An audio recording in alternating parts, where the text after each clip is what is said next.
The call came a little after midnight while I was sitting in my truck outside a closed gas station on the edge of Houston. I almost ignored it. Olivia's mother never called me directly anymore. Not after the separation. Not after everything collapsed between us, and people started choosing silence over honesty. But something in me answered anyway. Her voice sounded thin, unsteady. "Mark, she's in intensive care." I didn't say anything. "She overdosed," she whispered. "They moved her to the psychiatric wing after they stabilized her." The fluorescent sign above the gas station buzzed in the dark while I stared through the windshield at an empty intersection. For a few seconds, I honestly thought I'd misheard her. Then she said quietly, "I think you should come." The hospital smelled like antiseptic and stale coffee. Bright white hallways. Rubber floors. Exhausted nurses moving like ghosts under artificial light. A security guard pointed me toward the psychiatric unit without asking questions. Maybe he recognized the look. Hospitals see the same expression every night on different faces. When I stepped into Olivia's room, I barely recognized her. She looked smaller somehow, and four ran into her arm. Machines blinked beside the bed in slow, steady rhythms. Her dark hair spread across the pillow like somebody had just dropped her there and forgotten to fix anything afterward. And standing there beside that bed, something broke loose in my memory. Not a good memory. Her voice. Cold. Sharp. "You're too weak to keep me." She'd said it 6 months earlier during one of our last arguments. I remembered the exact way she looked at me when she said it. Almost disappointed that I wasn't fighting harder. Back then, the words hollowed me out. Now they just echoed. I stood there listening to the monitors beep softly, while the woman I once planned to spend my life with slept beneath hospital lights that made everything look pale and unreal. And for the first time since all of this started, I understood something clearly. There was no version of our old life waiting to be repaired anymore. Before everything fell apart, my life was painfully ordinary in the best possible way. Olivia and I lived in a quiet suburb outside Phoenix, where every street looked half-finished and sunburned by summer heat. I worked remote IT support for a logistics company based in Dallas. Long hours, stable pay, predictable routine. I liked predictable. Most nights, Olivia cooked while I answered late emails from the spare bedroom we called my office. We talked about vacations we never took, houses we couldn't quite justify buying yet, and the lake property outside Flagstaff we planned to look at the following spring. We were trying for a future that looked calm. Then Jake came back to town. Jake Mercer had been my best friend since high school. We'd built half our adult lives side by side. Bad apartments, first jobs, cheap beer, weddings. 3 years earlier, his wife Emily died in a car accident outside Albuquerque during a rainstorm. After the funeral, he disappeared for a while. When he returned to Phoenix, he looked older than 36. Thinner, quieter, like somebody had scraped the inside out of him. I felt responsible for helping him land again. Olivia did too. She understood grief better than I ever could after losing her father when she was 22. At first, it felt natural watching them talk for hours at our kitchen table while I cleaned dishes nearby. She knew how to pull people out of dark places. That was one of the things I loved most about her. The three of us started spending time together constantly. Weekend dinners, road trips north toward Sedona, late nights drinking wine on the patio while Jake talked about Emily. At first, I was relieved to hear him laugh again. Then little things started changing slowly enough to ignore. Olivia stopped leaving her phone face up on counters. Jake texted her directly more often than me. She started mentioning work meetings that somehow lasted until midnight. Whenever I asked about it, she answered too quickly. "Mark, you're imagining things." And maybe I wanted to believe that, because the alternative meant admitting I'd invited something dangerous directly into my own house, and thanked it for coming. The first Real crack appeared on a Thursday afternoon while I was paying bills at the kitchen counter. Nothing dramatic. No lipstick on collars. No anonymous messages. Just a transaction notification from our joint account for a luxury hotel in New Orleans. 3 nights at a casino resort overlooking the river. I stared at the screen longer than I should have. Olivia had told me she was flying to Denver that weekend for a bridal shower with 2 women from her office. She even showed me the invitation weeks earlier while we ate takeout on the couch. At first, I convinced myself there had to be an explanation. Maybe the hotel charged the wrong account. Maybe one of her coworkers booked the rooms together. Maybe I was becoming paranoid. But the longer I sat there looking at that charge, the quieter my mind became. That silence scared me more than anger would have. When Olivia got home later that night, she kissed me on the cheek without really looking at me and carried her laptop into the bedroom. I noticed she locked the bathroom door while showering, something she'd never done before. Tiny detail. Tiny details become impossible to ignore once your instincts wake up. Over the next few weeks, I started noticing patterns everywhere. Jake stopped texting me directly unless Olivia was copied in the conversation. Whenever all three of us sat together, he watched me strangely, almost cautiously, like he was measuring whether I knew something yet. Olivia became colder in subtle ways. Not cruel, not openly distant, just absent. One night during dinner, she compared me to one of her executives at work, laughing about how real confidence changed the way a man carried himself. When I joked about finally buying a motorcycle to impress her, she looked at me for a second and said quietly, "You're too soft for that." The comment shouldn't have mattered, but it stayed with me. Everything stayed with me after that. If you've made it this far, this story clearly caught your attention. If you're enjoying it, drop a like on the video. It helps me see what kind of stories you want more of next. Let's keep going. I stopped sleeping properly. Started replaying conversations in my head during work meetings. Started remembering every canceled plan, every late-night conference call, every unexplained weekend trip. And somewhere during those long, quiet nights, something inside me finally stopped searching for innocent explanations. I hadn't seen proof yet, but deep down, I already knew the marriage I was trying to protect had probably been over for a long time. I told Olivia I had a cybersecurity conference in Tucson the weekend she flew to Denver. She barely reacted. That hurt more than suspicion did. 5 months earlier, she would have asked where I was staying, whether I packed enough shirts, whether we could FaceTime before bed. Now she just nodded while scrolling through her phone at the kitchen island. "Okay," she said. "Drive safe." I waited until her flight left Phoenix before booking my own ticket to New Orleans. The entire flight felt unreal. Businessmen drinking whiskey beside me. Flight attendants smiling automatically. Ordinary life continuing while mine quietly collapsed 30,000 feet in the air. By the time I reached the resort, it was almost midnight. The casino floor glowed gold beneath chandeliers and cigarette haze. Music drifted through the lobby. Couples laughed at slot machines while I stood there holding my room key like an idiot who already knew the ending. Then I saw Olivia's car in valet parking. That was the moment denial finally died. I rode the elevator to the 12th floor and walked slowly down the hallway toward room 1216. Every step felt strangely calm, like my body had already accepted something my mind was still catching up to. I stood outside the door for almost a full minute. No anger, no racing thoughts. Just exhaustion. Then I used the spare key card I'd paid the front desk clerk $200 to duplicate. Inside, the room smelled like liquor and expensive perfume. Jake's jacket hung over a chair near the balcony. Olivia was sitting barefoot on the edge of the bed wearing one of my old college t-shirts. Jake stood beside the minibar pouring another drink. Neither of them noticed me immediately.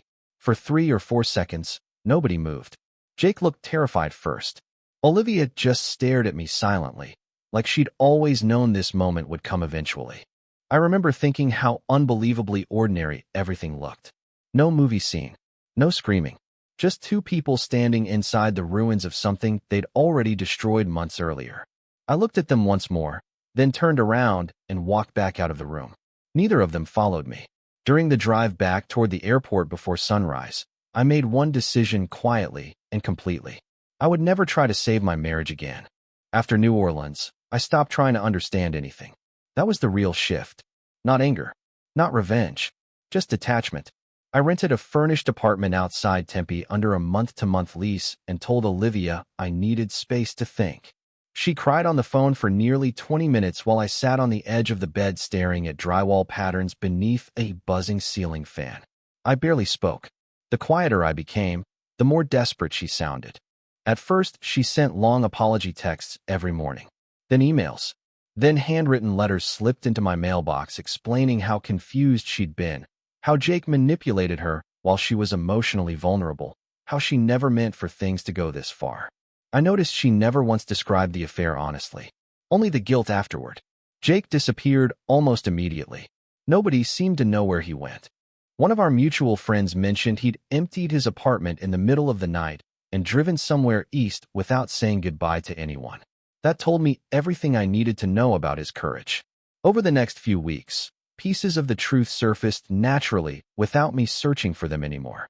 One afternoon, I met an old co-worker of Olivia's for coffee because she claimed she couldn't carry this around after learning what happened. She told me the affair had likely lasted close to a year. A year. While we celebrated birthdays. While we discussed having children. While I helped Jake rebuild his life after Emily died. The business trips made more sense after that. Las Vegas weekends disguised as conferences. Fake client dinners. Hotel receipts hidden under work reimbursements. I listened quietly while she explained everything, then thanked her for being honest, and drove home feeling strangely numb. What surprised me most wasn't the betrayal anymore. It was how quickly people around us started changing once the truth spread. Mutual friends stopped inviting Olivia to gatherings. Her sister unfollowed her on social media and stopped defending her publicly. Even Olivia's mother sounded exhausted whenever she called. Like everybody had finally reached the same conclusion at the same time. Some damage crosses a line where explanations stop matching. And once that line is crossed, collapse becomes automatic. I took leave from work 2 weeks after New Orleans. My manager tried pretending it was temporary, but we both understood what was happening. I couldn't focus long enough to finish support tickets without rereading the same lines 5 times. Sleep came in short bursts. Food tasted like cardboard. Every conversation felt distant, like I was listening through another room. One afternoon, HR called to check on my well-being, which is corporate language for asking whether you're becoming a liability. I told them I needed time. The strange thing about public betrayal is how quickly private pain becomes community entertainment. Phoenix suddenly felt smaller than it ever had before. People talked, quietly at first, then openly once they realized I wasn't going to defend anybody. Most of the anger in town turned toward Jake. Not Olivia. Jake. Maybe because everyone knew the history. They knew I'd helped him after Emily died. Knew I'd loaned him money when he first moved back. Knew I'd invited him into my house every weekend while he rebuilt his life. One night, an old friend from high school called me after seeing Jake at a bar outside Mesa. He looked rough, he said carefully. People were giving him hell. I didn't respond. By then, none of it mattered anymore. What surprised me more was Olivia's parents. Her father drove to Tempe unannounced one Sunday morning and sat across from me inside a diner near my apartment while untouched coffee cooled between us. He looked older than I remembered. "Mark," he said quietly, "please reconsider the divorce." I stared at him for several seconds. Not because I was angry, because I genuinely couldn't understand the request. "She destroyed this marriage," I said. He rubbed both hands together nervously. "People make mistakes." A year-long affair wasn't a mistake. It was a system, but I didn't say that out loud. A week later, a recruiter contacted me about a systems management position in Seattle. Better salary, hybrid schedule, full relocation package. For the first time in months, I felt something close to relief. Seattle sounded cold, distant, anonymous. Exactly what I wanted. That night, I signed the preliminary offer while rain tapped lightly against my apartment windows, and somewhere in the middle of filling out employment paperwork, I realized I no longer cared whether Olivia regretted losing me. I just wanted my life somewhere she couldn't reach it anymore. Olivia found my apartment 3 weeks before the divorce hearing. I came home from a grocery store run and saw her sitting on the concrete steps outside my building with a cardboard box resting beside her knees. Rain soaked the edges of it. Seattle moving paperwork sat folded on my passenger seat while I watched her through the windshield for nearly a minute before getting out. She looked exhausted. Not dramatic. Not theatrical. Just worn down in a way makeup couldn't hide anymore. "I knocked earlier," she said quietly as I walked up. "You weren't home." I unlocked the apartment door without answering and carried my groceries inside. After a few seconds, she followed me. The box contained therapy worksheets, handwritten letters, antidepressant prescriptions, and printed emails from a counselor whose name I never bothered reading completely. She spread everything across my kitchen table like evidence in court. "I'm trying to fix myself," she whispered. I leaned against the counter silently. Then the explanation started. Jake manipulated her while she was vulnerable. She felt invisible in our marriage. She was terrified of becoming old and predictable. "You were too perfect sometimes," she said finally, crying now. I felt like I couldn't breathe around how stable everything was. I remember staring at the rain sliding down my apartment windows while she spoke, because looking directly at her felt exhausting. At some point, she moved closer. "I know you hate me," she said. "I don't." That answer seemed to hurt her more than anger would have. Then she told me the part she'd hidden longest. Her voice almost disappeared when she said it. "I got pregnant last winter." Everything inside the apartment became very still. She looked down at her hands. I didn't know whose baby it was. For several seconds, I honestly thought I'd stopped hearing correctly. Then she continued. She secretly had an abortion in Albuquerque during one of the fake business trips because she couldn't live with the uncertainty. Jake knew. Nobody else did. Not even her family. The rain kept falling outside while I stood there trying to process the fact that an entire life and death decision had existed beside me for months without my knowledge. Finally, I asked one question. "Why tell me now?" Olivia started crying harder. "Because I needed you to know everything." No, she needed absolution. And those are not the same thing. After a long silence, I walked to the front door and opened it quietly. "You should go now," I said. After that night, events kept moving without me. The divorce process entered its final stage while I focused almost entirely on Seattle. New apartment paperwork, employment onboarding, packing boxes, forwarding mail. My entire life reduced to lists and signatures. I preferred it that way. Practical tasks left less room for memory. Occasionally, mutual friends updated me about Olivia, even when I never asked. Apparently, she stopped showing up consistently at work after the abortion confession. Then she stopped showing up at all. One former coworker told me she'd broken down crying during a meeting after someone casually mentioned New Orleans. Another said HR quietly encouraged her to resign before things became worse publicly. By then, Jake was already gone completely. Rumors spread that he'd accumulated gambling debt after leaving Arizona. Somebody claimed he was living in Nevada. Somebody else swore they saw him bartending outside Tulsa under a different last name. I stopped caring enough to separate truth from gossip. Olivia's family, meanwhile, seemed trapped in permanent damage control. Her mother called me twice trying to explain how fragile Olivia had become. Her father left a voicemail asking whether I would reconsider postponing the divorce because Olivia wasn't mentally stable enough to handle it right now. I deleted the message halfway through.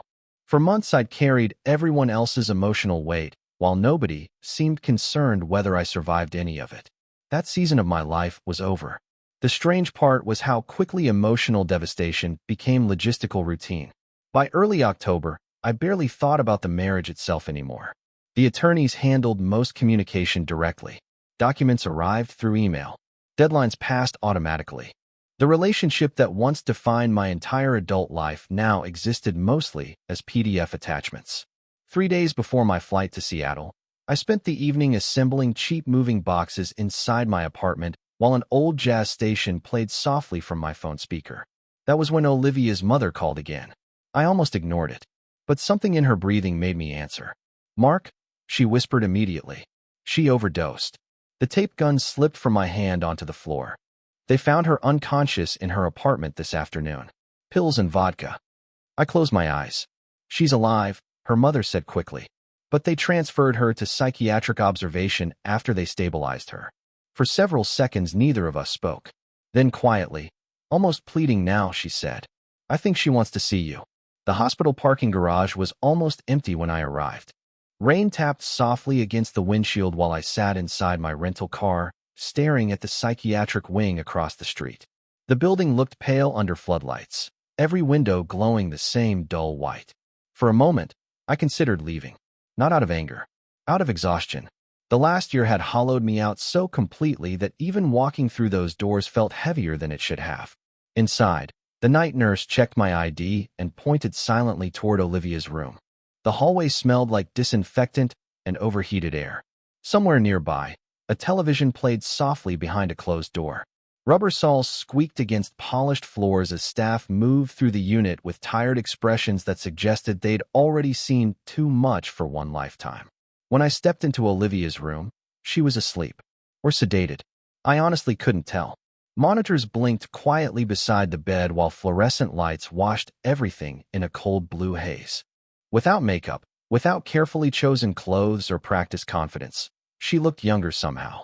Fragile in a way I'd never seen before. Nothing like the woman who once looked me dead in the eyes and called me weak. I stood there for several minutes saying nothing. No speeches formed in my head. No revenge fantasies. No satisfaction. Just a strange emptiness where rage used to live. That surprised me most. For months I imagined this story ending with some emotional release. An apology, a confrontation, closure that felt cinematic enough to justify all the damage. But standing there beside her hospital bed, I finally understood something simpler and much uglier. People like Olivia don't suddenly collapse the moment they get caught. They start collapsing long before that. The affair, the lies, the secrecy, the constant reinvention of reality. All of it had been decay happening slowly beneath the surface while I kept trying to save what was already dying. One of the machines beeped softly, pulling me back into the room. Olivia shifted slightly in her sleep, but never opened her eyes. I looked at her one last time, then quietly pulled the visitor chair closer to the wall and sat down beneath the fluorescent lights while rain continued falling outside Houston like static against the windows. 3 months later, I was living in a small apartment near the Seattle waterfront. Most mornings started the same way now. Black coffee, gray skies, ferries moving slowly across Elliott Bay while the city woke up under rain and fog.